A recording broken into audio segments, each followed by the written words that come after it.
Welcome to this presentation on bad advisors, how to identify them and how to avoid them. My name is Rocky DeFrancesco and I'm the founder of the Wealth Preservation Institute, creator of the Certified Wealth Preservation Planner, Certified Asset Protection Planner, and Certified Medicaid Planner designations, and I'm also the co-founder of the Asset Protection Society. As you can see in this slide, I'm also an author of a number of different books, including my book, Bad Advisors, How to Identify Them and How to Avoid Them. Now, what are you going to learn on today's presentation?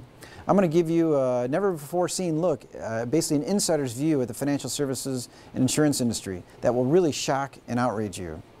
I'm going to tell you what really taints the advice of the advisor that you may be using currently or maybe thinking of using in the near future. After viewing this presentation, you will never look at your advisors the same way. Now, what's the definition of a bad advisor? Well, let me start with the opposite question is, what's a good advisor? Well, a good advisor is somebody who's professionally competent, meaning that they know what they need to know in order to give you the best advice. They have the ability to make recommendations. You know, a lot of times I'll see advisors who really don't want to make a recommendation. They sort of lay it at the client's feet and they say, well, what do you want to do? Well, a good advisor is going to make a recommendation. A good advisor needs to know when they need help. And there's nothing wrong with needing help. We don't know it all. Even though I've written a bunch of books, etc., I have a lot of smarter people I look to for help when I need it. So a good advisor looks to others for help when they need it. And most importantly, or equally as important as the other list that I've talked about, is doing what's in the client's best interest. That's really what drove me to write the book Bad Advisors, and one of the reasons I wrote it, because I saw so many advisors out there giving advice that was not in their client's best interest. Now, I'm going to talk about some things in this presentation that you're not familiar with at all, because I'm going to start with what's called an independent marketing organization, or the acronym for it is IMO. So most consumers have no idea what an IMO is and why I think they're no good for the insurance industry. So what is an IMO? Well, it's an organization that goes out and finds independent insurance agents to go sell product, go sell life insurance or annuities. You know, in the old days we had what are called general agents. So you may be familiar with that term. A general agent would go recruit, educate, train advisors to become insurance agents, and they would come under the general agency and would be tutored, etc., and they'd be selling product. So you know, you could theoretically go directly to an insurance company and get licensed. That's what they did way back in the day. They don't do that anymore. So these marketing organizations were created where they're accumulating these independent agents who are placing their business through the IMO instead of directly with the insurance companies. And these IMOs are supposed to train the agents and are supposed to be there to help them provide the best products for their clients. So it sort of makes some sense. So why would an agent use an IMO? Well, again, the theory is that they need support, they need education, they need help picking products. Why is the real reason that agents go with IMOs? Well, as you may imagine, it's money. An agent can make much more money going through a marketing organization to place their product sales than if they went directly with the insurance company. And logically, that makes sense. If you think about it, if I'm an agent and I place, let's say, $1 million worth of annuity business a year, and I go to XYZ insurance company and say, hey, I've got $1 million premium I usually bring in every year. Can you give me a contract? What kind of contract is that insurance company going to give that agent? It's going to be a fairly low compensation type of contract.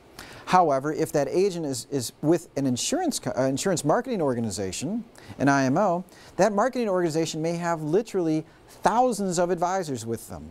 And because of that, the insurance organization can negotiate better contracts with the insurance companies. Not only can they do that, they can give the agent more comp, and the marketing organization itself can also make what we call an override. So after the agent is paid a commission, there's enough money to go around that the marketing organization makes their spread on top of that. And so that's how these things came into being. A little bit about education, but about money. Conglomerating agents, bringing books of business to an insurance company to get larger overrides, some of which are passed through to the agent, who would make less if they went direct to the insurance company, but some of which are retained by the insurance marketing organization who's going to make that override. So what? Who cares, right? Who cares if a marketing organization makes a certain override? Who cares if the insurance agent makes more money, right? It doesn't matter. The insurance company has the money to pay it. It doesn't affect the product. By the way, if you buy a product through somebody who works through an IMO, or you buy a product directly from the insurance company, you get the same product. So the compensation for the agent or the IMO is not relevant. And I don't have a problem so long as the best advice is being given to the consumer. However, the reason I wrote my book is because I don't think that's happening most of the time. So all insurance products do not pay agents and IMOs the same way. So it's the same. There are IMOs that are small, meaning they've got a couple hundred agents or maybe 30 agents, and there are very large ones. They've got literally thousands of agents. And so depending on which marketing organization you work with as an agent, you may get paid more or less, or what's important for the IMO is that they may get paid more or less. And so if a marketing organization can come to an insurance company with a track record, say, well, we've been with you for 3 or 4 or 5 years, and we've always been able to place $100 million, $200 million, $300 million worth of product with you, they can negotiate, the IMO can negotiate these bonuses and higher payouts because the insurance company wants to keep that premium coming in, and it's sort of a you scratch my back type of industry. So if the marketing organization can bring that premium to the insurance company, they will pay these bonuses. This sets up a structure that is not consumer friendly. Now, why is that? Because what's going to happen at the marketing organization level? When the agent calls in for help, what kind of advice are they going to be given? Are they truly going to be given independent advice so that the client that they're working on gets the best product for them? Or are they going to be given advice by the IMO that makes the IMO the most money? Well, the IMO needs to place X amount of business with the insurance carrier. If they don't place X amount of business, what happens to their annual bonus? It either goes down or isn't there at all. And I'm just telling you, as an insider in the industry, this is exactly what happens. So an agent will call a marketing organization. 9 times out of 10, they're going to be given a product that isn't in the client's best interest. It isn't the best one in the market, but it is the one that will pay the agent the most money and the IMO the most money, both up front and in the bonus structure. And so this is why I am not a big fan of IMOs in their classic sense of what they're used in the industry. Now, there are a few of them out there that I think do it right, but very few and far between. So let me just go through a really quick example. We have Agent Smith calls the XYZ IMO.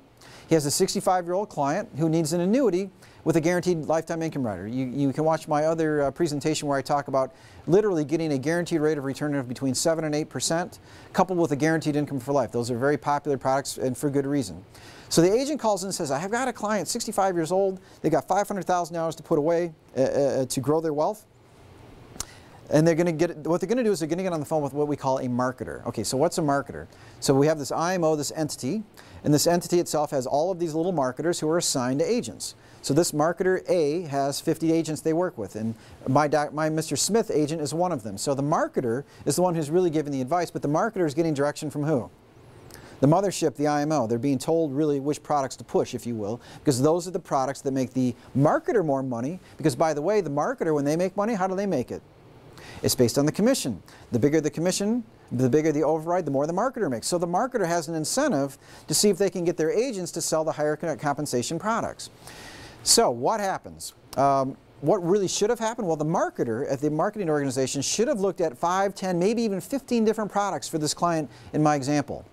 What typically happens in the industry, and a lot of it's got to do with the fact that many marketers, I call them lazy, call them non-professional, call them whatever you want. Do they really want to do the research where they know cold 10, 15, 20 different products so they can give advice? The reality is they don't. Most marketers get to learn 1, 2, 3, 4 different products. These are their go-to products for every fact pattern. You've probably heard the statement that, you know, when you're a hammer, everything looks like a nail, right? Well, this is what happens out there in the real world for advisors who are looking to these IMOs for advice. So, unfortunately, 15 products didn't get looked at for this particular client. Only 4 did, or only 3 did. And you know what? Just by happenstance, the highest paid commission product is the one that was recommended to that marketer, the gold product. Let's call it the gold product. So, is this a good scenario for the client? And I would submit to you that it's not, because the gold product in my example, out of the 15 different products they should have looked at, the gold product was the last one on the list that I, as an independent advisor, would have chosen for this client. Now, does the agent know any better? The fact of the matter is that most agents don't, or many agents don't know any better, because they don't know the products that well. They're looking to the marketer to give them help. And so, does the client know any better? And unfortunately, the client doesn't know any better. Again, that's why I wrote my book, Bad Advisor. The consumer has no idea that the advisor they're working with is working with an IMO that is not providing the best product available, which will filter down to the client. Now, if that hasn't outraged you enough about what I've said, let's talk about this. Did you know, and I know you don't, that many IMOs are actually owned by insurance companies? Think of that. So, that same fact pattern, agent calls IMO, gets marketer on the phone and says, hey, can you give me the best product for this particular fact pattern? Not knowing that the IMO is actually owned by XYZ insurance company. What product do you think is going to get recommended to that client? A product by a different company? Or a product by the company, the insurance company that owns the IMO? What's going to be the first preference? And does it even really matter whether it's the best product for the client?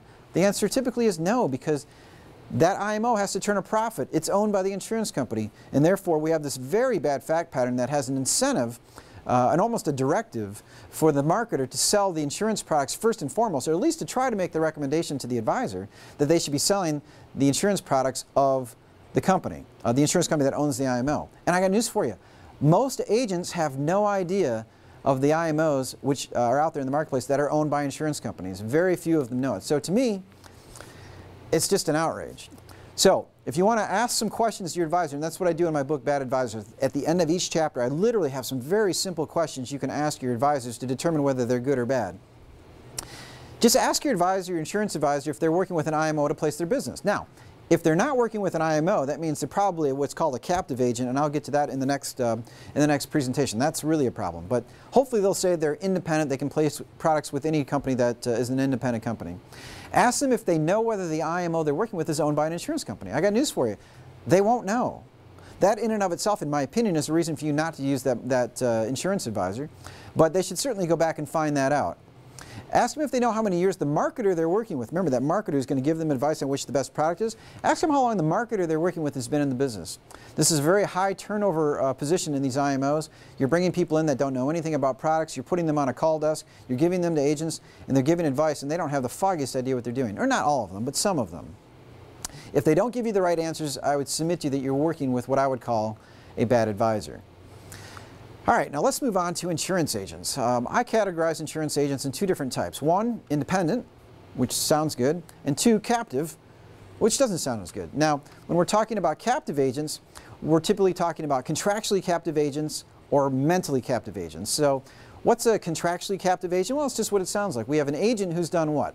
They've signed a contract with an insurance company to be captive, meaning that, now that could mean that they're a W-2 employee, but it doesn't necessarily have to be. They could be an independent contractor, but that independent contract says what?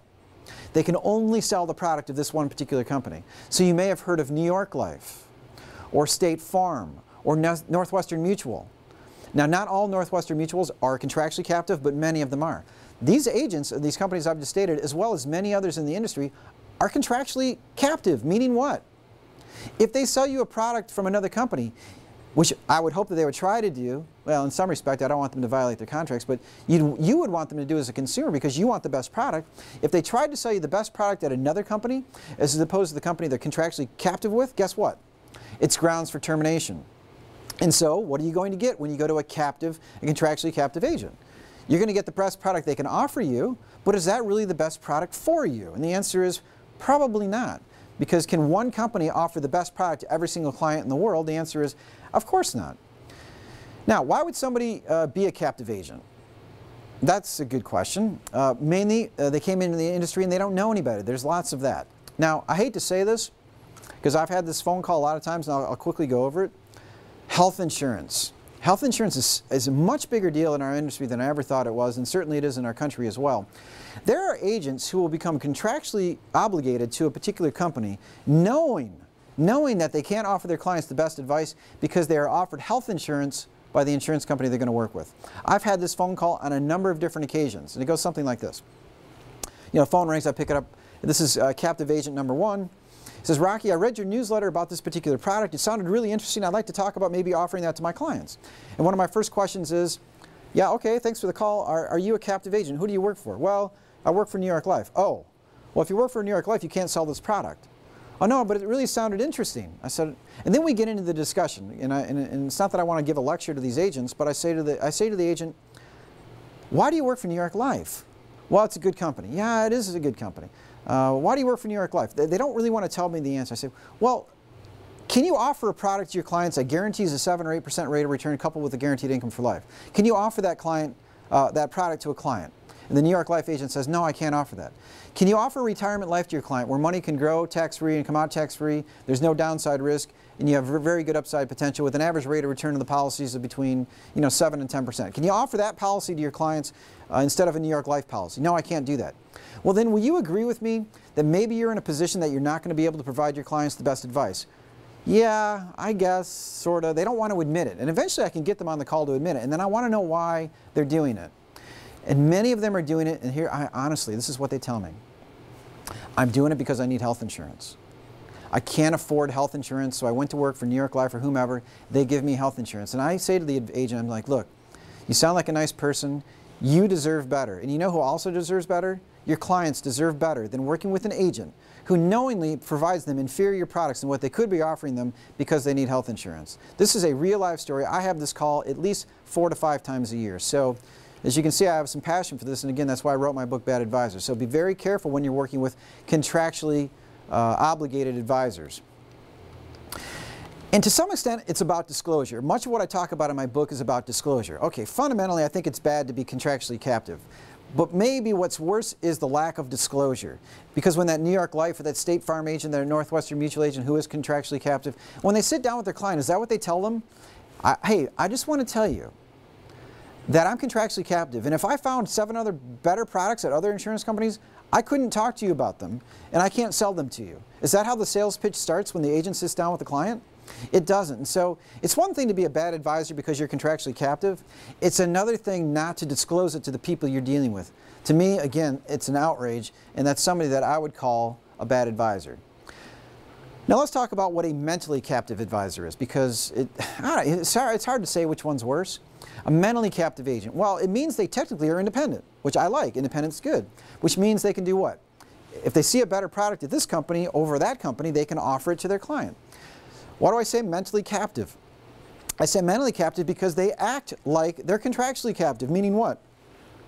They seem to sell the same product over and over and over again to no matter what the client is. I mean, look, I've seen enough clients over the years that I know that they're not all the same for certain, right? So we got client A, client B, client C. You know what? They might all have similar circumstances, but the bottom line is when I gave them advice, they actually all might get a different product, if they need a product, from a different company. If I was mentally captive, what would I have done? I'd have brought them all into my office, I'd have taken their fact patterns, I'd have sent them away, I wouldn't have done any research, I wouldn't have found other products that are better, and I'd have gone to my go-to product. And that's what I'm going to sell them. You know why? A couple different reasons why, and they're both disgusting. 1, I make more money with it. 2, the client isn't going to know any better. How's that? Does that make you feel warm and fuzzy about the insurance advisor you may be using? That is the fact of the matter. I make more money, and your client's not going to know any better. Now let me throw in some things besides the more money, okay? I place X amount of business with this company. If an agent also places X amount of business with the company, the agent can get annual bonuses. And so in addition to the annual bonuses, which are obviously important to the agent, they also have these free vacations at many insurance companies. Now, you probably don't know anything about it, but when an insurance agent says they're going to Jamaica and staying at the Ritz, they're not paying for it, okay? It's an insurance junket. Because they put so much insurance business with the insurance company, they got a free vacation. Now, can you imagine this fact pattern? Agent sits down with client. It's the end of their calendar year for their annual bonus, both monetarily and for the bonus pool to get the free vacation. The client is in the door and the agent only needs another $50,000 in premium. That's it. And they need it by Friday. And they only have one client they're going to see this week. The client comes in the door with their money and they say, I've got $100,000 in my IRA. I need you to tell me what to do with it. My goal is to get a guaranteed rate of return as high as I can and a guaranteed income for life. The agent looks and just smiles. This is my day. The client is given, oh, I got the best product for you. Don't you want to do some research? No, I know. This is the best one for you, client. And they give the client which product? The product that's going to push them over the edge for their annual bonus monetarily, and the product that's going to get them on that free vacation to Jamaica. It is sad but true. I've had this conversation with a number of different agents over the years, and I'm like, you've got to be kidding me. Sell the client the best product. Well, yeah, but this product's not bad. They try to equivocate. They try to figure out a way to mentally justify what they've done, and they really can't. But unfortunately, this is what happens in our industry. And again, the reason I did this presentation and the reason I wrote my book,